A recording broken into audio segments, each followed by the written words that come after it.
And Lainey's going to do a little intro.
Hi, everyone. Come on in. We'll get started in 1 minute.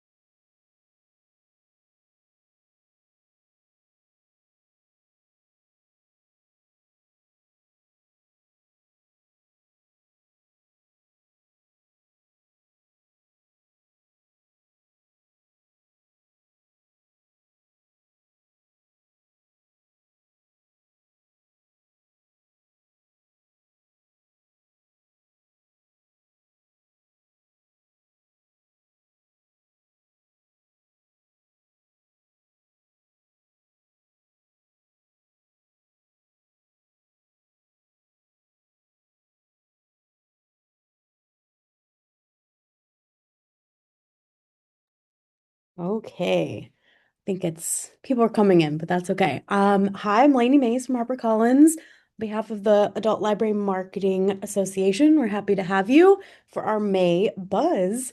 It's going to be a fun day. Just know that the catalog is on the screen. You can take a click with your camera, or you can type that in and it will put it in the chat as well. That has all of the books featured, so a nice book list for you. And at the end, you'll get the recording and a certificate of completion from either myself or Emily Day. So be looking out for that. And thanks for joining us. We have a lot to get through, so I think that that's it, and we'll go on to the next slide. Okay, it's me.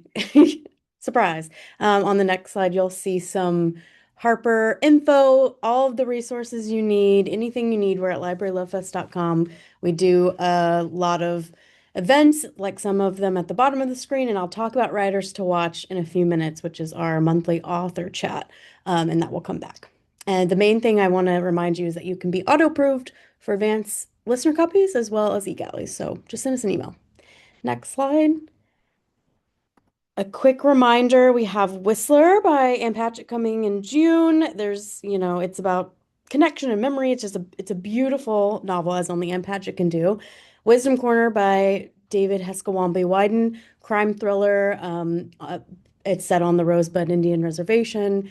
And then on the next slide, we have The Children by Melissa Alberts and her adult debut, and The Storykeeper by Kelly Remmer. That's a little different for her. It's got this like generations old mystery delight in this Gothic estate.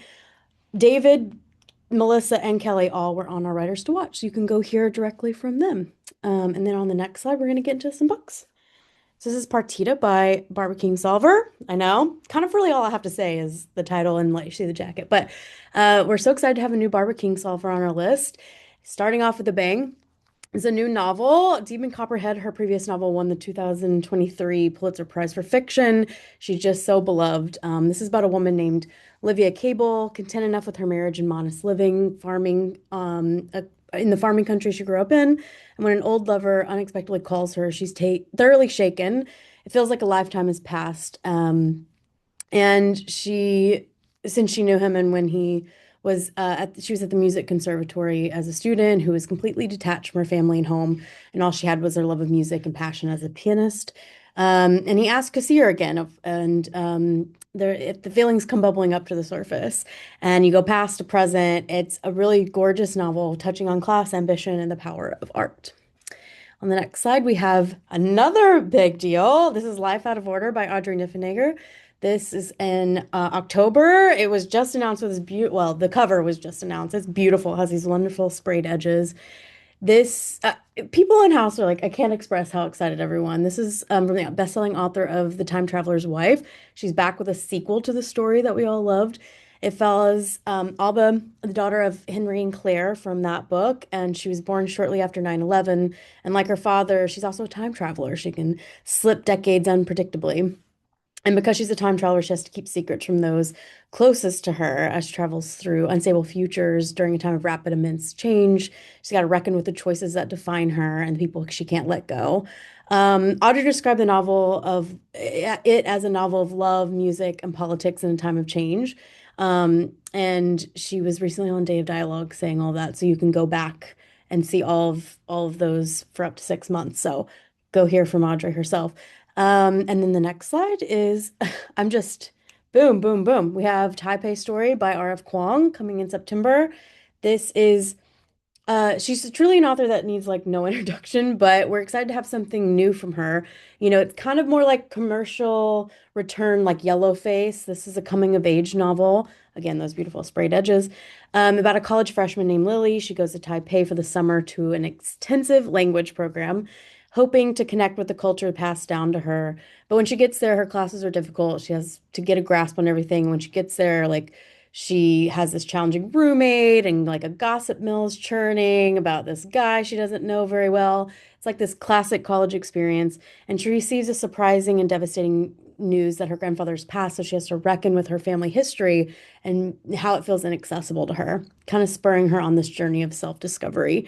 It deals with the diaspora, language, meaning of home, and family history. And Rebecca's writing is beautiful and personal, and we can't wait for you to read this one. It is, I'm telling you, so detailed. Like all of the schoolwork, I'm like, I'm overwhelmed. Like there's a lot she's going through. And it's just a beautiful lyrical book from Rebecca Kwong. Next, we have What Happens at Nightfall by Lauren Willig. So Lauren Willig's back, and this is something different from her. It's a gothic romantic adventure, complete with a little bit of demon hunting. It takes place in Brooklyn's Greenwood Cemetery. After the main character has recently been laid off and searching for purpose, Jess reluctantly joins her best friend on a fun nighttime cemetery tour. But she gets separated from the group, and of course, she runs into the surprisingly handsome resident arborist there. And they go on a journey in the cemetery's haunted history to uncover a Gilded Age curse, ghostly socialite, a demonic pact that stretches across generations. What lies between the splendid Vanderwilt mausoleum? There's supernatural forces at play. It's romantic and perfect for readers who love a bit of touch of magic and mystery and atmosphere. It's going to be great for a fall read, too. Okay, last but not least, I have Female Life on Planet Earth by Lali Khadavi. Um, this is Lali's first since her critically acclaimed and award-winning Kurdish trilogy. This new novel is a slice of life book that centers on an Iranian American woman living in the US. It will grab you and won't let go.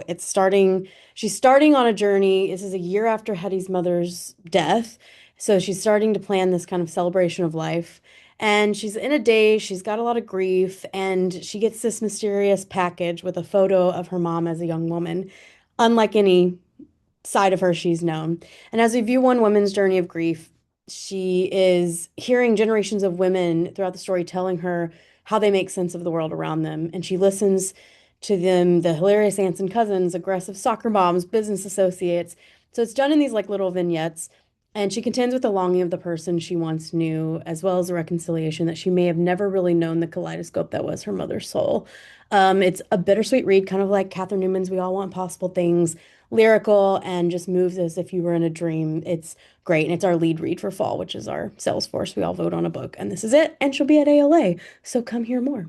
Okay, that's it for me. I'm going to pass it along to Abrams. Thank you so much, Lainey, and hi everyone. I'm Kristen Luby, Director of School and Library Marketing at Abrams. I'm thrilled to be here today to share some spring highlights and give you a preview of what's coming later this summer and fall. So first, on the next slide, I wanted to call out some of our stars from this spring to make sure you didn't miss them. Library Journal says you can expect to see #1 New York Times bestselling author Mark Halperin's new book, Elegy in Blue, on many Best of 2026 lists this year. And Beatles lovers and music lovers will enjoy With a Little Help from My Friends, which has also earned a Library Journal star. And next, I wanted to call out one recently released book, just in time for America's 250th this summer. We have a new edition of the Constitution of the United States of America, hand-lettered and illustrated by master calligrapher Sam Fink. Originally published in 1987, this unique and stunning presentation of the Constitution is as timely and essential as ever today. So whether you're a librarian, a student, or simply a curious citizen, this book offers a powerful reminder to protect our rights. We must first understand them. So we hope you'll share it with your readers and hey, maybe mail one to your representative as well. They could also use a reminder. And on the next slide is some of Sam Fink's beautiful artwork. Next, publishing just in time for the 30th anniversary of Angela's Ashes in September 2026, we have a new collection of writing from Frank McCourt, Pulitzer Prize-winning memoirist, and his brother Malachi, with a foreword by Colin McCann. These beautifully written pieces have never been collected before, don't appear online, or were originally available only in small regional publications. So while not technically new, they will be new to millions of readers who read and loved the McCourt's memoirs. Says I to Myself collects the best of their essays and works of journalism. The brothers McCourt tackle parades and pubs, classrooms and churches, the immigrant experience, loss, 9/11, the writing life, and more. This is a charming, tender, and insightful collection and a welcome new book from two masterful and much-loved writers. Next, award-winning actress Gillian Anderson is back to give readers even more sexy stories in this follow-up to her #1 international bestseller, Want. More is a collection of intimate letters that reveals the unfiltered desires and sexual fantasies of anonymous women across the globe, collected and introduced by Gillian Anderson. These women represent over 50 nations from 18 to 80 years old, and More dives deeper into what women everywhere think, feel, and dream about in their most private moments. Joyful, unapologetic, and even spicier than the first book, Gillian Anderson invites readers to leave shame and fear at the door as she dials up the heat and dares us to want more. Next, Pioneer Winter is the follow-up to the smash hit Pioneer Summer, co-written by a duo of Ukrainian and Russian authors. This TikTok sensation and #1 international bestseller didn't just top the charts, it catalyzed one of the largest LGBTQ literature crackdowns in modern Russian history, leading to an official ban by the Kremlin, and the authors even had to leave Russia for their own safety amid death threats. The story began with Pioneer Summer, a tender, star-crossed romance set in 1986 at a Soviet pioneer camp. We followed 16-year-old Yurka as he fell in love with his troop leader, Volodya, in a world where their love was strictly illegal. Pioneer Summer is a brave depiction of self-determination and the universal ache of first love under impossible conditions. And now the story continues in the highly anticipated companion Pioneer Winter coming this fall. While the first book was told from Yurka's perspective, Pioneer Winter shifts the lens to Volodya, toggling between their 1986 meeting and a fateful 2006 reunion. Readers finally see their journey into manhood and Volodya's reckoning with his own gay identity. These books are essential additions for your collections of international literature and historical queer romances. And next, for all you art history lovers, we have The Misogynist by Allison Lee. We know their names, we see their masterpieces in every major museum, and we even wear their art on our socks and t-shirts: Delacroix, Courbet, Degas, Renoir, Gauguin, and Picasso. They are undisputed titans of modern art history, but there is a darker side to their legacy that we don't discuss as often. In her provocative new book, the misogynist art historian Allison Lee pulls back the curtain on these 6 celebrated figures. She reveals that these men weren't just products of their time, they were unrepentant misogynists who shocked even their own contemporaries. Lee argues that their sexism wasn't just a personal flaw, it was deeply infused into their art, shaping how we view women's value for generations. This is deeply researched, an engrossing blend of art criticism and social analysis. It's bold, readable, and a necessary challenge to these cultural giants. And on the next slide, you'll see an interior from the book. It's filled with images of artwork from these 6 artists, featured as well as their contemporary peers. And finally, I'm thrilled to give you an exclusive sneak peek at our new adult fiction imprint, aka Story, who will publish their first books in early 2027. This imprint is focused on escapist fiction, including everything from rom-coms to horror to literary picks that are perfect for your book clubs. I wanted to give you some quick highlights coming in 2027 from aka Story to give you an idea of what to expect from this new imprint. And I have arcs of these books, so please reach out if you'd like to receive one. First, coming in January 2027, we have Her Life in Ruins, which is perfect for readers who love the love hypothesis and the kiss quotient. This is a sharp friends to lovers rom-com about an archaeology heist in the Yucatan Peninsula. And please email me if you'd like an arc. I think this is a perfect one to bring to the beach this summer. The story follows Catherine, a brilliant train wreck and a Stanford PhD student. When the subject of her entire dissertation, a priceless Mayan artifact, is stolen, she must team up with her annoying but very attractive fellow grad student Nick to steal it back.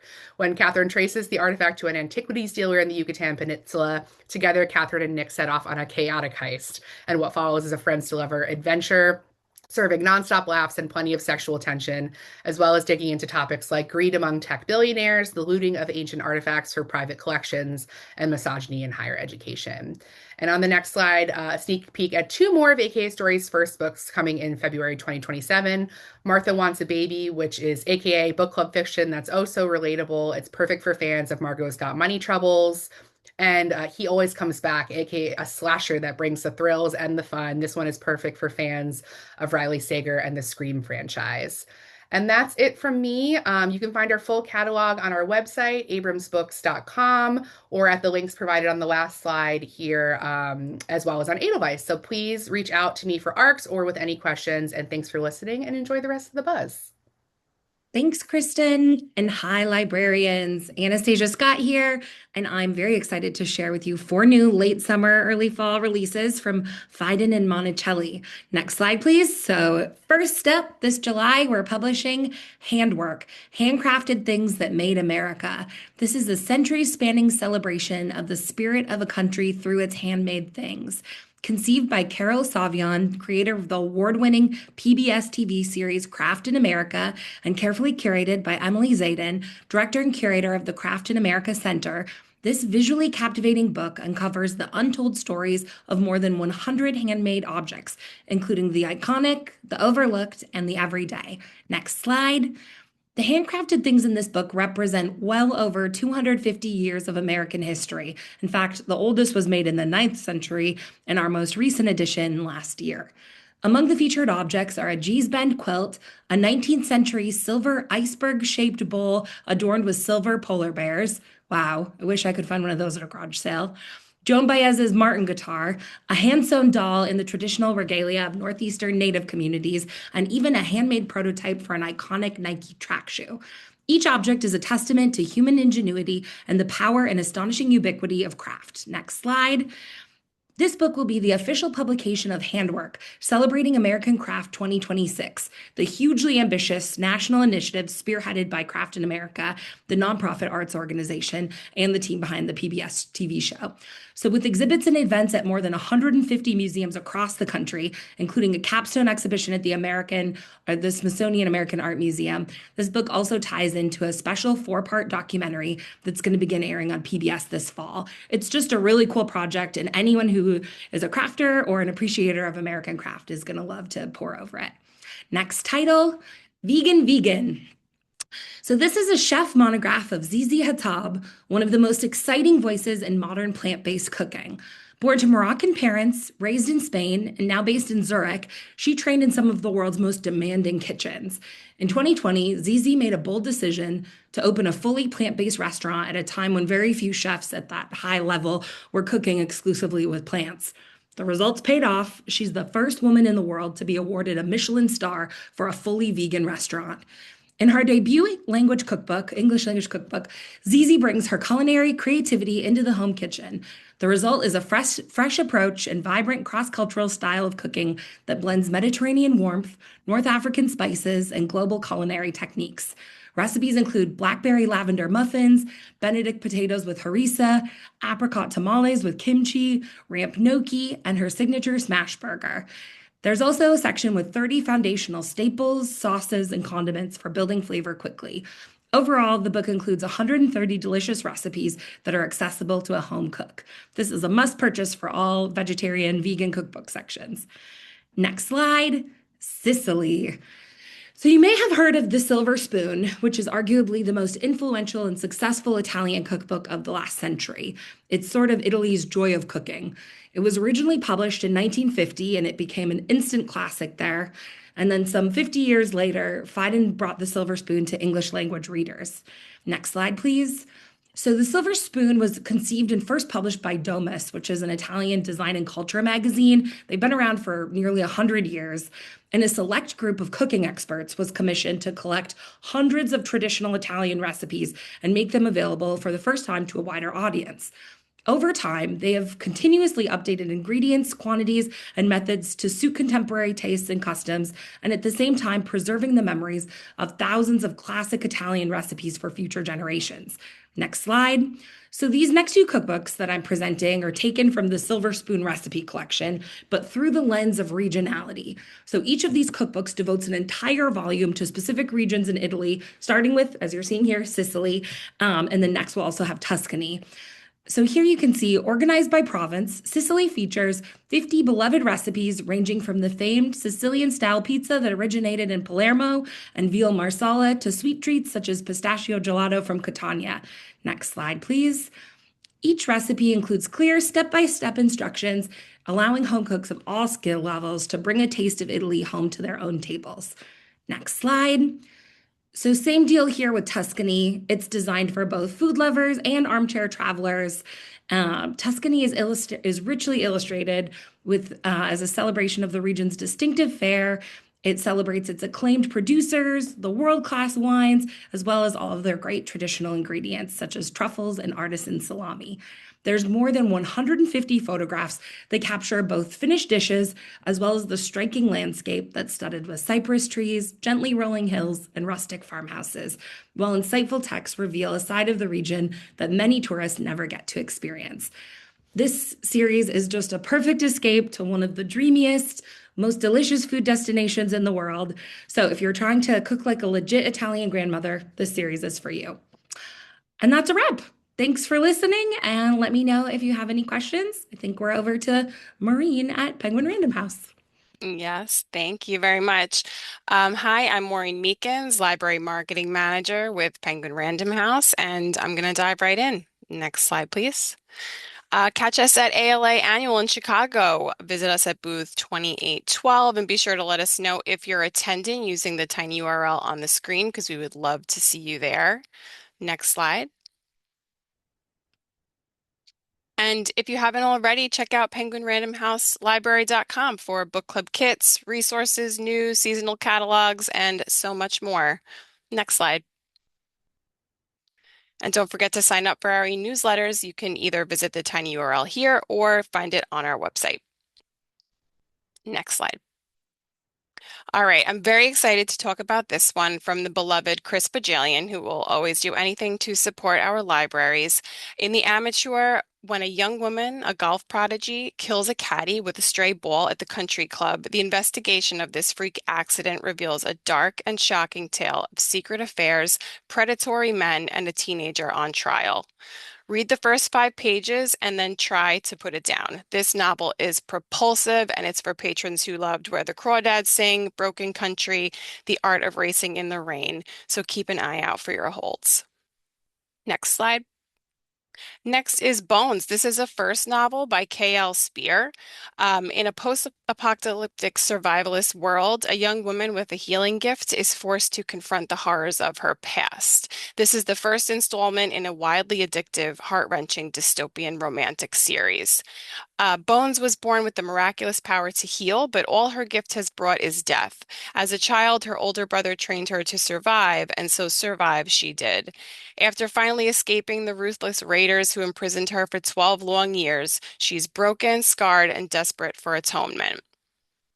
But when Bones is carrying terrible secrets and menacing forces, and people are hunting for her, that to let them in is to endanger them. With a mounting rebellion and enemies closing in on her, she must confront both her past and questions around love, survival, and what's worth fighting for when all else seems lost.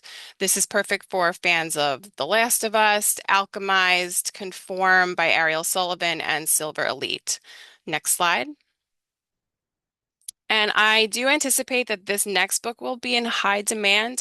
This is the New York Times bestselling author of The Immortalist, who's returning with an intimate yet epic love story and a sweeping odyssey of scientific discovery. Understory invites us to consider the promise of this life, what might lie beyond it, and how far we would go for more time with the people we love, cementing Chloe Benjamin's place among our best and most lasting storytellers. Benjamin's hallmark is tackling large philosophic questions, fate, destiny, even magic, in accessible yet emotionally resonant, character-driven stories. And it allows readers to look at big issues through a very human lens. So this book is perfect for book clubs and fans of Emily St. John Mandel, Gabrielle Zevin, Maggie O'Farrell, and Philip Pullman. Next slide, please. Amanda Peters is a Carnegie-winning author and winner of the Barnes & Noble Discover Prize for her first book, The Berry Pickers. Now she's back with an unforgettable novel about a woman who must confront her family's buried truths and memories of passionate young love when her grandmother's death leaves her as the only guide to her community's future. Spanning decades of loss and reclamation, this sweeping yet intimate novel follows one woman's journey to protect the land, the traditions, and the memory of the women who came before her, and to decide which parts of her inheritance she will carry into the future. It will appeal to readers of Celeste Ng, Kristen Hanna, Ann Patchett, and Tayari Jones. Next slide. Something is Killing the Children. If that title hasn't grabbed your attention, I don't know what will. This is a thrilling prequel novel to the mega hit Boom Studio series by James Tynion IV and Kirsten White. Monster Slayer Erica Slaughter races to solve a horrific murder before the townsfolk take matters into their own hands. This is a standalone horror, so even if readers don't know the world of Something is Killing the Children, the narrative stands on its own as a truly immersive, gory, unique piece of supernatural horror. It's perfect for fans of It, by Stephen King, and Stranger Things. And next slide. That wraps it up for me. Thank you so much for having me. For more information and to request e-galleys of these, you can visit the tiny URL on the screen. Thanks so much, and I think I'm passing it over to Lynette Kim. Thank you. Oh, trying to get my video up. There we go. Hi, guys. I'm Lynette. I am so happy to be with you this morning. Let's go ahead and jump in with our upcoming titles. So Chronicle doesn't do adult fiction, which means we aren't in the romantic game, but that doesn't mean we're not fans. Welcome to Book Boyfriends, an illustrated book of boyfriends who are better than the real thing. Next slide. You too can dive into an epic world of literary hotties. Say hello to the iconic dreamboats from Pride and Prejudice, Wuthering Heights, Lord of the Rings, ACOTAR, Fourth Wing, Red, White, and Royal Blue, Summer I Turned Pretty, and so much more. Next slide. These highly scientific profiles offer detailed analyses of things like rock-hard abs, witty charms, smoldering stares, and 100-watt smiles, and the most quotable declarations of love. Next slide. Plus, get ready for extra treats like Book Boyfriend Bingo, a What's Your Type quiz, and a surprise centerfold in the book. There is something for everyone here. Next slide. The Goth Atlas, Jennifer Winberry, I owe you a book. I believe is the first of its kind. It's a glorious photo travelogue curated just for the macabre-minded. Next slide. For those looking for a travel theme for their next holiday, here's one that takes its inspiration from ancient mythology, Victorian mourning traditions, Gothic literature, and classic horror movies. Next slide. The pages are organized by continent with 500 gloriously goth destinations around the globe. You will get photos of the deepest, darkest corners of the Gothic world, including ornate architecture, cemeteries, bizarre natural phenomena, even a neon-lit underground music venue. Next slide. You may know season 3 of Wednesday has just renewed and is heading to Paris, and American Horror Story is going on season 13, if you can believe it. Also, I just heard Summerween is a thing that's new to me. The interest in the macabre isn't going anywhere, so this is a great one to consider for your travel shelves. Slide. Hello Museum. So speaking of travels, we've got a handy dandy portable guide for getting the most out of your museum visits. Next slide. It's a fresh take on museums that takes you to, but also goes beyond the world's most famous art institutions. You've got public history sites, immersive installations, even quirky road trip attractions. The name of the game is engaging with culture where you are. Next slide. For instance, why not choose a color, let it guide you from room to room, or ask a friend to build you a playlist for your museum visit, or consult the book's list of best souvenirs to purchase at the gift shop. Come for museum suggestions and activity ideas. Stay for the charming illustrations and hand lettering, interviews and quotes, and infographics, including a list of every time the Mona Lisa has been stolen. Poor thing. Next slide. We've got a couple design books for you. Story in the Seams is a long overdue survey of Black quilt making in America from the 1700s through today.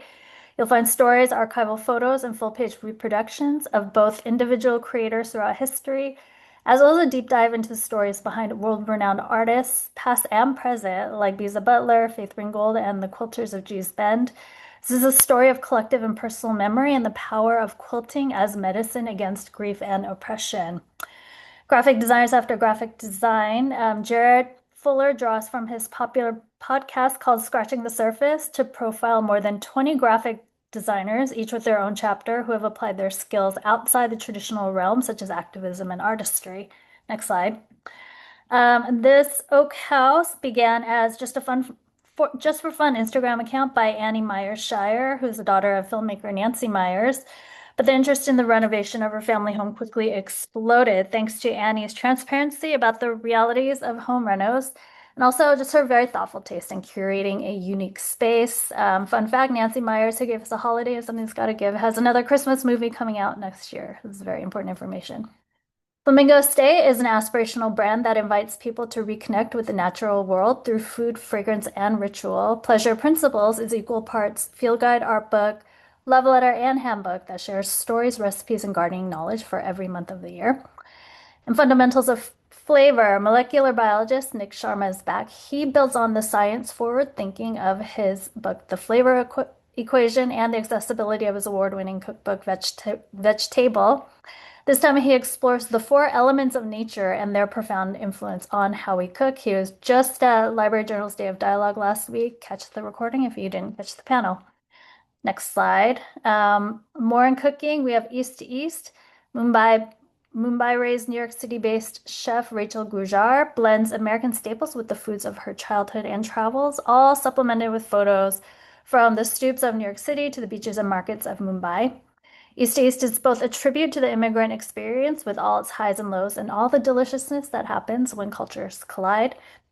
Ukrainian chef Anna Voloshnia traveled across the diverse regions of her homeland, collecting recipes, stories, and friendships to answer the question, what is Ukrainian cuisine? Next slide. And I'm going to close off with Chronicle Favorites. So Lego's Animal Field Guide is a follow-up to our best-selling Lego's Botanical Almanac. You can dip in and out to learn fun facts as you explore the real animals and species that inspire these incredible Lego builds. Each book creature was modeled after scientific wildlife drawings. So the book is a celebration of nature, creativity, and imagination. The Wonderful World of Disney is a celebration of more than 100 years of Disney World's art and magic. You will see a collection of never-before-seen paintings and concept art from Disney's Animation Research Library and Archives, as well as excerpts from interviews with current and former artists. And The Color of Marvel takes you on a journey through the rainbow as a visual celebration of how Marvel uses color in its iconic comics.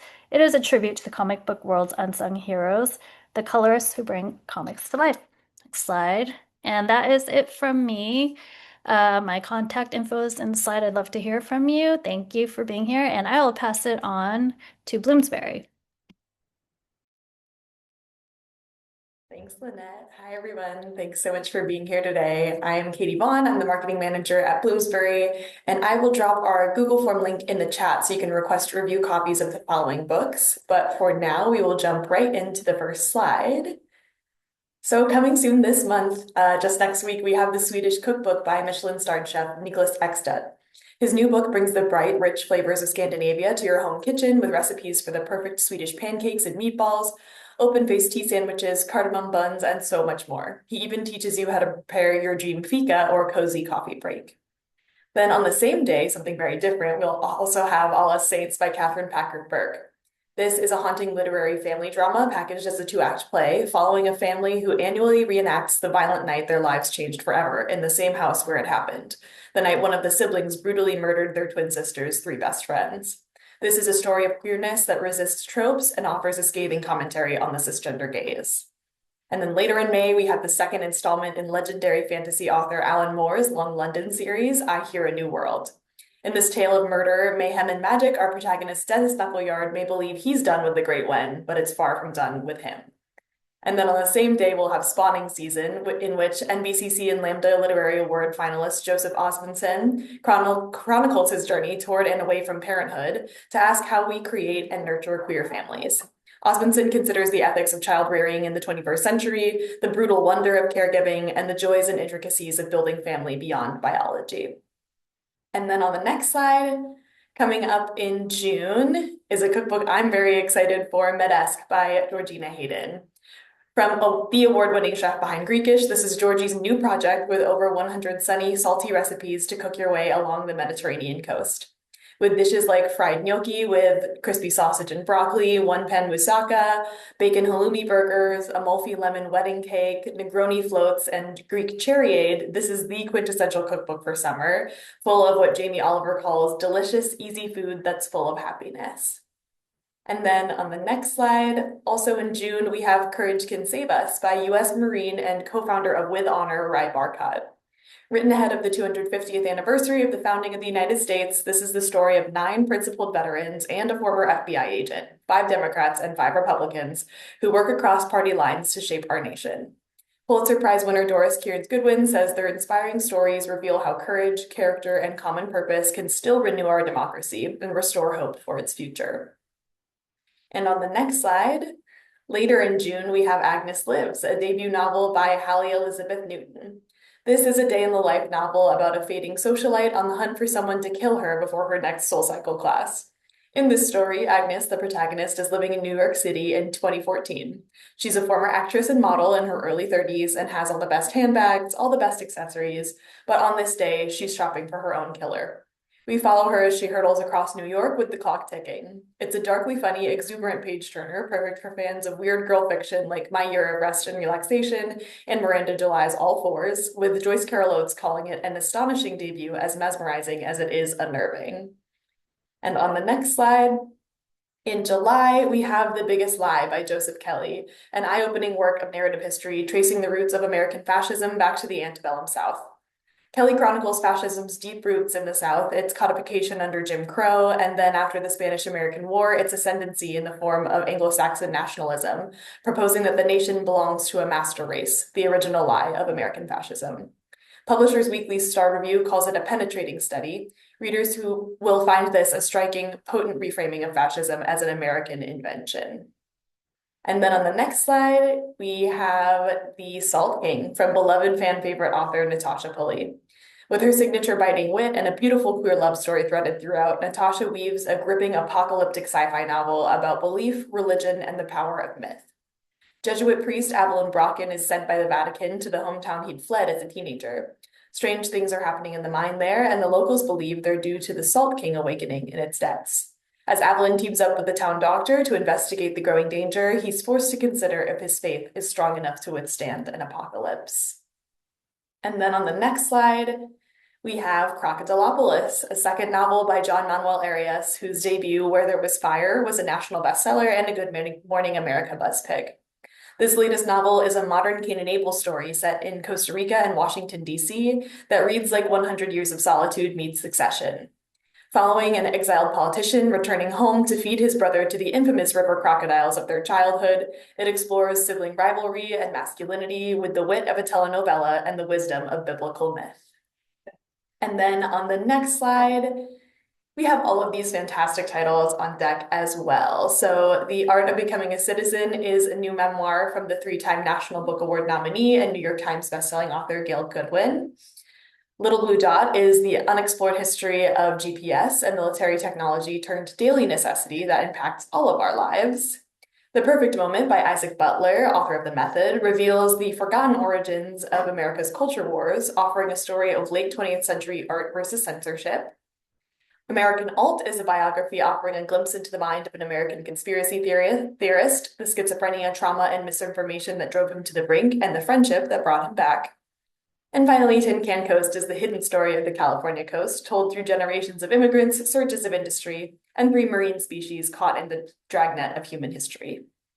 And on the very last slide, that is it for us. We'll be at ALA, so please come visit us at the Bloomsbury Adult Booth, 2531. We'll be doing tons of giveaways. We'll have authors Shannon Hale of Austin Land and Lindy Jung of upcoming Dark Academia debut Moth's Blood signing at the booth on Saturday, so please come meet them. And thank you so much for listening, and I will pass it on to IPG. Good morning, everybody. Thank you for joining us. My name is Brad Fish from IPG, Independent Publishers Group. Next. First up is Lost in Yellowstone. This is book number 2 in the National Parks Mystery Series. You might remember book 1 as A Murder in Zion. A foot in a geyser, a school in the wild, a truth no one saw coming. When a human foot is ejected from a geyser in Yellowstone National Park, Special Agent Emmy Helliwell of the National Park Service is assigned the chilling case. Tasked with identifying the victim and uncovering what led to such a grisly end, Emmy is drawn into the park's vast, unforgiving wilderness and into the orbit of a private school for at-risk teens where extreme backcountry excursions are part of the curriculum. As disturbing truths begin to surface, Emmy must also confront the unresolved tension with an ex-boyfriend who's suddenly back in her life and assigned to the same case. Emmy must navigate both treacherous terrain and emotional landmines to solve a mystery that could cost her everything. Next. Under the blazing, we're back one. Under the blazing sun. Oops. Let's try there. Okay, there we go. Under the Blazing Sun. This is book 2 in the Murder by the Book Nordic Noir crime series. Our main character, Hannah, is miserable. Her love life is in ruins. Her contract demands a sequel to her best-selling crime debut, and she's out of ideas. Her agent ships her off to a sun-drenched Sicilian villa with a simple order: finish the book. No distractions, no excuses. When a night out ends in murder, Hannah finds herself at the center of a murder investigation again. Soon Hannah is chasing suspects, fleeing crime scenes, and doing whatever it takes to avoid becoming the next victim. She came to write a crime novel. Now she's trapped inside one. The Sunday Times said, hilariously scathing, satirizes crime fiction while creating a first-class example of it. Full of suspects, red herrings, and twists, wit and originality make it a joy to read. Next. When We Were Feral by debut author Shasta Grant. 13-year-old Maggie lives in a trailer on the edge of a rural New Hampshire town. Where her brother barely speaks, her father works double shifts at the gun factory, and her mother disappeared without a trace. She finds comfort in the warmth of her best friend Sarah's seemingly perfect family, until a classmate's mother goes missing. And the girls are drawn to Erin, the daughter left behind, compelled by a need to understand what makes mothers vanish. Maggie convinces the others to search for answers in the woods and abandoned backroads. But a charged encounter with older boys shifts their path and challenges everything they thought they knew about themselves and each other. Set in the early 1990s, When We Were Feral is a haunting coming-of-age story about friendship, longing, and the dangerous terrain between girlhood and adulthood. Next. The Manila Poker Club, Eisenhower, Quezon, and the plan to harbor Europe's Jews in the Philippines. In the late 1930s, as the Nazi persecution of Jews in Germany intensified, 5 distinguished gentlemen met half a world away for regular late-night poker games. What began as an excuse to drink whiskey, smoke cigars, and discuss the political events of the day became instead an ambitious plan to rescue as many Jewish refugees as possible. They hatched a plan to bring thousands of Jews to the Philippines, facing off against anti-Semitic and anti-immigrant resistance in their own countries, and eventually the Japanese invasion of their Pacific safe haven. Drawing on recently released archives and original interviews with some of the last remaining Holocaust survivors, journalist Mark Tsai shines a light on the humanitarian partnership between Filipino and American freedom fighters and the harrowing experiences of some of the Jewish families they helped to rescue. It's a little-known tale of courage and compassion that ultimately saved more Jews than Oskar Schindler. Next. Cocked and Boozy, an intoxicating history of the American Revolution. America's founding generation drank a staggering amount of alcohol by today's standards. It influenced their politics, built and sustained their relationships, and drove the economy. Booze was not a small part of the colonial society, nor covertly consumed in private spaces. It was integral to American life. In Cocked and Boozy, 2 of Benjamin Franklin's 200 terms for drunkenness, public historian Brooke Barbier examines the role that alcohol played in spurring, binding, and winning the American Revolution, and how it shaped the nascent United States. Every chapter concludes with an 18th century cocktail recipe made for modern tastes, so readers can participate in their own historic tippling. During this period, Americans witnessed unprecedented disorder and prodigious growth, and through it all, powering it, in fact, was alcohol. Put simply, drink helped transform British subjects into Americans. Next. Find all of the IPG catalogs and many digital review copies on Edelweiss and NetGalley. Next. And as always, feel free to reach out to me or visit ipgbook.com for more information. Thanks for being here. Our next presenter is Rudy from Soho Press. Thanks so much, Brad. Hey, everyone. I am Rudy from Soho Press. Let's get right into it. So first up from our Soho crime mystery and thriller list, I have a new mystery from Robin Geigel, All We Hide. Robin is, again, she's new to our crime list. You may recognize her from her Aaron McCabe legal thrillers. We couldn't be happier to have her on this list for the summer. So All We Hide introduces a really spectacular character, Investigator Lieutenant Lauren Kelly, and puts her into this classic procedural construct. She's an outsider cop. She's looking into a cold case murder that no one wants to see reopened, but the result is unusually complex. It's this really intricate weaving of disparate storylines into this deeply felt, compassionate, and truly surprising conclusion.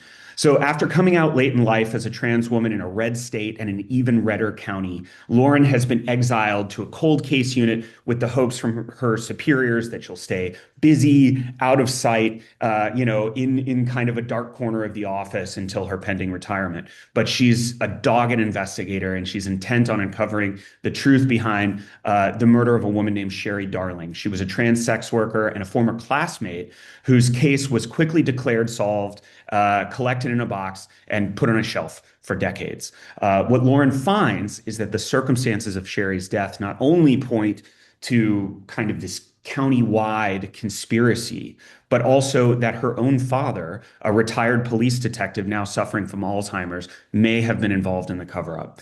What really sets this book apart is this incredible protagonist, Lauren, who lives both her personal and professional life dedicated to the truth. Despite the danger, personally and professionally, she is committed to what is real. She's spectacular. She's razor sharp. She's deeply humane, unambiguous hero.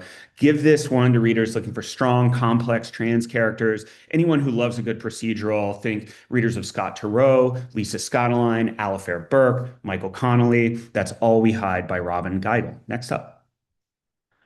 We've got The Hall by veteran crime author Gary Phillips. Gary is the author of the Ivan Monk mysteries and the One Shot Harry historical mysteries. He's also a screenwriter, a comics writer, this deep well of classic film and crime fiction knowledge. He's just an amazing person to be around, and all of that sort of interest and all of that enthusiasm you see on the page in his writing. So this one stars a career thief named O'Connor, who's turned decades of ill-gotten gains into this quiet, legitimate life in Southern California. But a $20 million stash purported to be in a subterranean bunker owned by a tech billionaire proves to be too lucrative for him or proves to be lucrative enough to lure him out of retirement. He says he's not going to do any more jobs, but $20 million, come on, that's too much to pass up. This is pure pulpy goodness, elevated by these richly rendered flashbacks of O'Connor's life as he's kind of becoming the thief that he is today. In South LA, he's sort of this kind of low-level lockpicker who then becomes this like incredible, dashing, daring thief. It's got an amazing cast of characters, classic heist style. Everybody is assembled around O'Connor, who has their own specialties. This is a job of a lifetime for this group. And I think best of all, it's got this big spoonful of eat the rich ethos that makes this book feel perfect for now. This one's for readers, obviously, Donald Westlake, Ross McDonald, anyone looking for a good old-fashioned caper. That's The Hall by Gary Phillips. Next, please. All right. Lovers Triple X from the author of Aesthetica, Ali Rowbottom. This is a literary fiction novel that tells the story of two teenage friends, Jude and Winnie, who are dreaming of a bigger world far away from their sleepy Southern California town. We've got a Southern California thing happening. And they end up finding one another just for a moment in the neon glow of LA's booming porn industry of the 1980s, just as things are starting to switch over to videotape. So the first half of the book opens as Jude dramatically escapes this abusive relationship with this petty criminal and finds Winnie working at a strip club. So Winnie's got this proximity to the adult entertainment industry, and it opens this new path to Jude that offers the freedom that she's been hoping to find in the form of a job at an adult film studio. Soon, Jude is really in deep and is making this extremely cutthroat professional decision at the cost of her friends and at the cost of Winnie, who's become more than a friend. Jude turns her back on Winnie, they cut ties. So the novel's second half is set 30 years later, and it revisits these same events from Winnie's perspective. She's now a writer. She's taking stock of what led to their break and the pain and trouble her friend found trying to make a life that was all her own. This book is sexy, it's explicit, and it's gritty, but it doesn't feel lurid. At its heart, it's this moving ode to the value of friendship.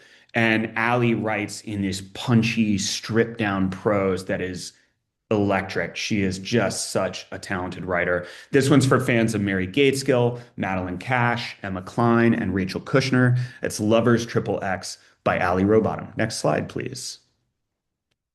Okay, finally, a big one. Long awaited next and final installment of Jasper Ford's Thursday Next series, Dark Reading Matter. If you're not familiar with this internationally best-selling series, which started with The Air Affair in 2003, it follows literary detective Thursday Next in a world where literature and reality are literally one and the same. This is a fan favorite, genre-exploding, madcap, meta fictional series that I am actually under strict embargo not to spoil anything about whatsoever.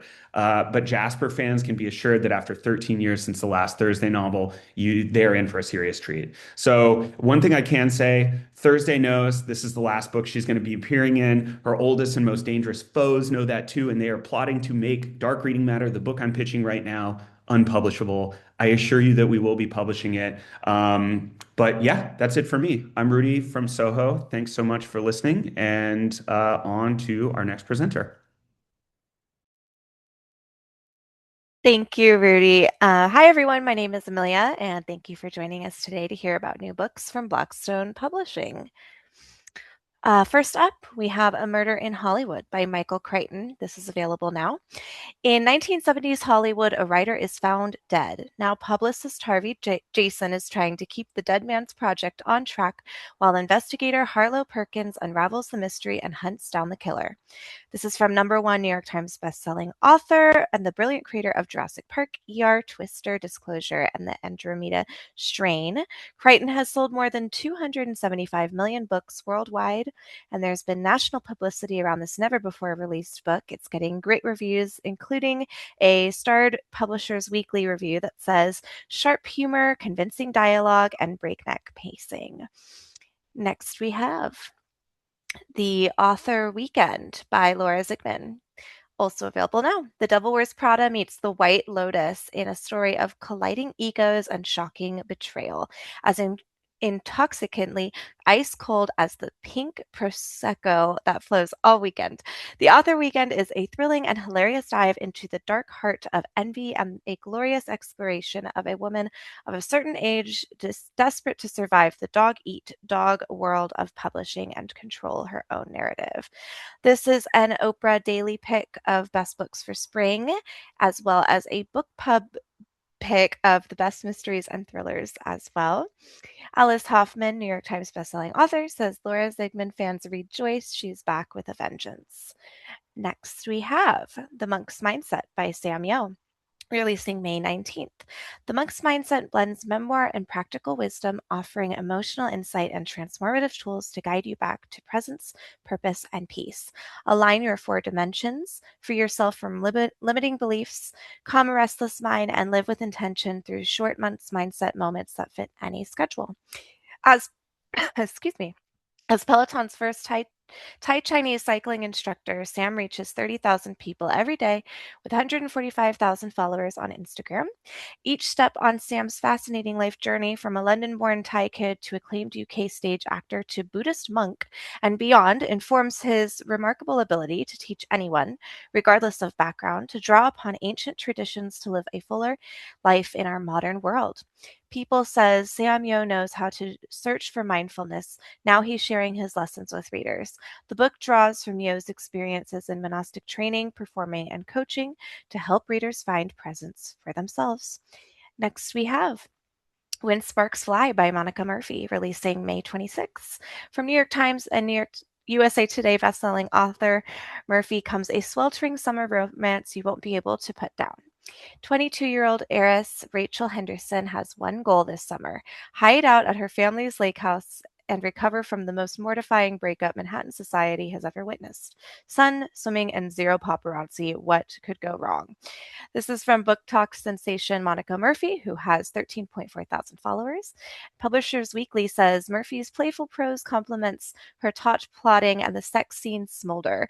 Meanwhile, an enduring supporting cast, especially Wyatt's playboy brother Nate, Paige's longtime crush, adds emotional blast. Readers will be sure to be titilled. Next, we have Queenswood by Kathleen Schwab. This is a fantasy debut releasing in June. She wanted peace, she found power. Set in an Ireland still reeling from the Norman invasions, Queenswood combines a deep and immersive historical world with folkloric fantasy adventure. Queenswood is perfect for both romantasy enthusiasts and book clubs drawn to narratives that delve into themes of power, identity, and transformation. Stacey Maureen Brown, USA Today bestselling author, says, a beautifully written fantasy debut, lyrical, enchanting, adventurous, a book that you will remember long after you turn the last page. Next, we have David Starr Space Ranger by Isaac Asimov, available now. This is being reissued after 75 years out of print and in hardcover for the first time in a generation. We are releasing all 6 books in the Lucky Star series in print and audio this year, starting with this first book. And lastly, we have some movie tie-ins, including Animal Farm by George Orwell in audio, Now an animated film adaptation produced and directed by Annie Serkis. This is one of Time Magazine's 100 best English language novels from the 1923 to 2005. This novel won a Retro Hugo Award in 1996 and is included in the Great Books of the Western World list. Our new audiobook edition is indeed narrated by Andy Serkis as well. And The Odyssey by Homer, coming out in July 2026. Witness the legend reborn with Matt Damon, Anne Hathaway, Tom Holland, Zendaya, and more. Then, just a little reminder to please submit our Library Reads votes for any of our titles that you enjoy. And finally, there is our contact information, so please reach out for galleys or if you have any questions. Thank you so much. Hello, everyone. My name is Melissa Croce from Simon & Schuster. I'm going to keep my camera off today because my internet is a little wonky, so hopefully this will keep things smooth. Next. This is The Truth About Ruby Cooper from Liz Nugent. This is from the author of Strange Sally Diamond. 16-year-old Ruby and her older sister Erin live comfortably in their Boston home with their pastor father and Irish mother until one day Ruby is involved in an incident with Erin's boyfriend Milo that causes her family to implode. Ruby and her mother leave in a hurry for Ireland, while Erin and her father stay behind. As the story alternates between Erin and Ruby's perspectives over the decades, two very different women emerge. Erin struggles with trust issues, and Ruby is set on a course of self-destruction. When the truth threatens to emerge, the sisters' lives may be upended all over again. Can either of them ever truly recover from the events of that day in 1999? Next. Thank You for Remembering by Emily Harding. You might remember Emily's name might be familiar to you because she co-writes modern day Jane Austen adaptations with her friend Audrey Beleza. This is her second solo book after How Freaking Romantic. So Marnie is eager for a fresh start. She's in the process of moving across the country to be with her long-term boyfriend, Matt. But she certainly didn't want one that was quite so literal. Instead of moving, she wakes up at a hospital in Boston with no knowledge of how she got there. Her doctor tells her that she suffered a head injury a year ago. Her long-term boyfriend, Matt, insists that they broke up months ago. And most distressing of all, her hair is somehow 8 inches shorter. Soon she's discharged and finds herself in an apartment she doesn't remember with a new neighbor named Ben, a man she's sure that she will not forget. Now, with the clues she finds scattered around her home and Ben, who knows Boston like the back of his hand, Marnie sets out to retrace the past year to figure out where things went wrong and to see if she can set them right. Next. The Do's and Don'ts of Magic by Delamac. This is The Spell Shop meets Legends and Lattes in a new cozy romantic fantasy trilogy about magic gone wrong by the best-selling author of the House Witch series.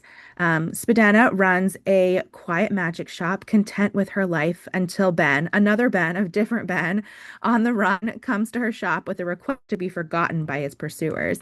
In exchange, he promises the witch a favor.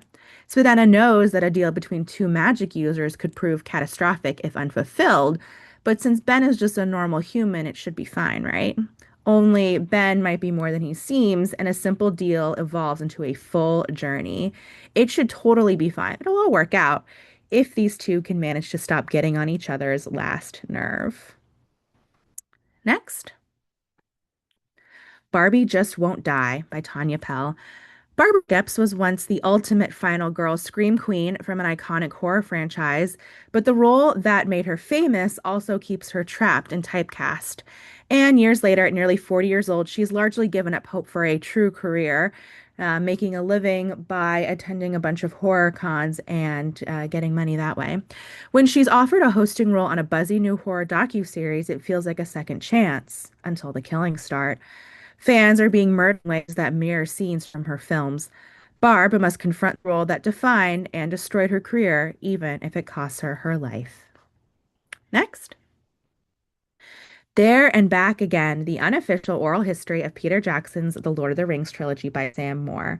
This is a definitive unofficial oral history of the making of the trilogy that we all love so much. Journalist Sam Moore weaves together interviews with everyone from stars like Elijah Wood, Ian McKellen, Orlando Bloom, John Rhys-Davies, and Andy Serkis to the writers and brilliant crew who revolutionized filmmaking special effects and brought to vivid life what was thought of as a project as impossible to adapt as The Hobbit scaling Mount Doom. Next. Code and Codex by Yoon-Ha Lee. Three-time Hugo Award finalist Yoon-Ha Lee returns to science fiction with a swashbuckling space opera fighting against an evil empire trying to erase history. Valentina, enslaved to the dictator Aurelia, acts as her right hand. Aurelia rules over an empire via a language with reality-altering properties, and her latest target is the empire's traitor and prisoner, a lethal man who has made himself immune to Aurelia's powers and has everything to gain and nothing to lose. Who will win out, and who will Valentina ultimately give her loyalty to? Next. All right, that is everything for me. I tried to pick a variety of books that would appeal to a lot of different readers, but if you want more, please check out simonandschuster.net/library. You will find more book recommendations, library reads recommendations and links, resources for different types of programs, and more. Next. That is everything for me. Thank you so much, everyone, for joining us, and I'm going to hand it off to the next presenter. Hi, everybody. My name is Celia Madison. I'm the Library Marketing Manager at Ingram Publisher Services. I work with a bunch of wonderful independent publishers to get their books into the hands of librarians like you. And next slide, please. If you would like to have some of these books in your hands physically, you can sign up for our Galley program here. It's an easy URL to remember, tinyurl.com/bigreader. That's tinyurl.com/bigreader. Next slide, please. The infomercial portion is done. I wanted to start with 3 titles that are coming out soon. First, I just devoured these 3 collected novellas from Jacqueline Hartman. Like her breakout novel, I Who Have Never Known Men. These are eerie, unusual stories of womanhood.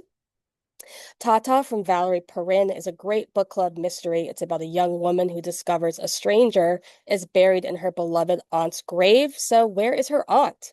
And finally, The Fire Agent. Everyone needs to have at least one book to recommend for the dads, and this is a really solid one. It is a globe-trotting epic about a German Jewish linguist who becomes a spy during the First and Second World Wars. Next slide, please. These are my unusual romances. Ghosts of Halloween is a spicy paranormal reverse harem romance. It is sure to be a hit on Dark Romance Book Talk. Love Machines is gripping nonfiction. It couldn't be more on topic. It explores our relationship with the chatbots that we know, and maybe love, maybe hate. And finally, The Lonely Girl's Vegetable Patch. This is for the lit fic readers who want to get in on the romance renaissance. It's off kilter, but still has a nice little romance edge. Next slide, please. These are my 2 wildly absurdist comic novels. I really love this one. Daytona Teddy Riggs follows the family Black Sheep who, with the guidance of a self-help tape and a local bodybuilder, undergoes a spiritual and physical metamorphosis. It has shades of Napoleon Dynamite and its small-town nuttiness, but with a side of interrogation of masculinity.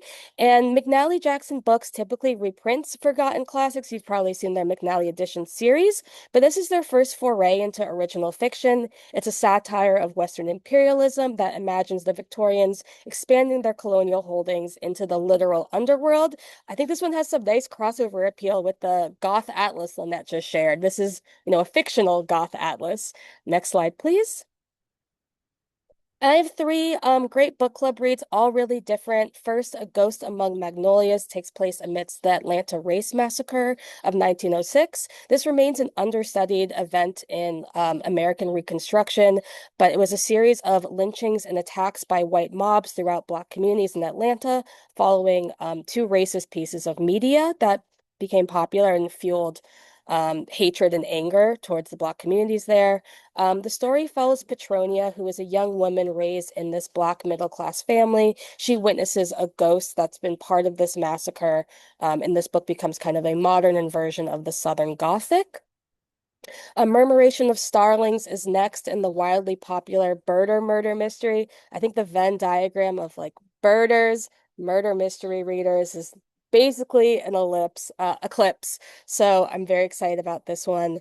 And then finally, Book of Hours is for readers of Stoneyard Devotional, The School of Good Mothers, anyone who picked up last year's Canticle, which was one of my favorites of last year, even people reading Yesteryear right now. It's a story about fertility, womanhood, and religious mysticism. Next slide, please. I'm going to do some horror titles, some of my favorites to talk about. Bruja's Nest is on my most anticipated list for sure. We just got galleys of it, so reach out if you would like one. Yolanda is a servant in a Mexican hacienda. She seduces her wealthy employer's son and gets more than she bargained for when their union results in her laying an enormous egg. And Night of a Thousand Hells is a psychological literary thriller set between Indonesia and the United States. When the youngest of three sisters commits a horrifying act of violence, her two siblings have to reckon with their family's complicated history. Next slide, please. I'm going to keep these simple. I think their log lines speak for themselves. In These Gilded Ghostly Hearts is The Great Gatsby, but even gayer somehow. It takes place years after the death. It's Daisy's daughter trying to figure out what happened to her mother and who this Gatsby guy was. And then Amityville Awakens is a fresh take on the most infamous haunted house in pop culture. Next slide, please. I'm going to end with two literary horror crossovers. Brian Evanson is back in Blazing, thank goodness. This is a great, satisfying read for his old fans, but it's also a really strong introduction for newcomers who want to enter the Brian-verse. It's got death cults, intrigue, suspicious characters, everything you could want from literary horror. For those unfamiliar with Brian's name, he's just got such a beloved and huge fan base. Big name writers like that George Saunders quote, as you can see there, but also R.L. Stine, the Goosebumps guy, loves him. Carmen Maria Machado was also a big fan. And I will end with Solace House. This has been compared to both The Haunting of Hill House and the first season of True Detective. It's a psychological mystery set over a slow college summer that I think is just destined to become a cult favorite. Next slide, please. Those are all my titles for now. Please reach out if you would like to know more. You can visit that tiny URL if you would like some physical copies to enroll in our galley program. And I hope to see some of you at ALA. From there, I will pass it on to Maddie at Disney. Thanks. Thanks, Celia. Hi, everyone. Thank you all so much for being here. I'm Maddie Hughes. I'm the School and Library Marketing Manager for Disney Publishing.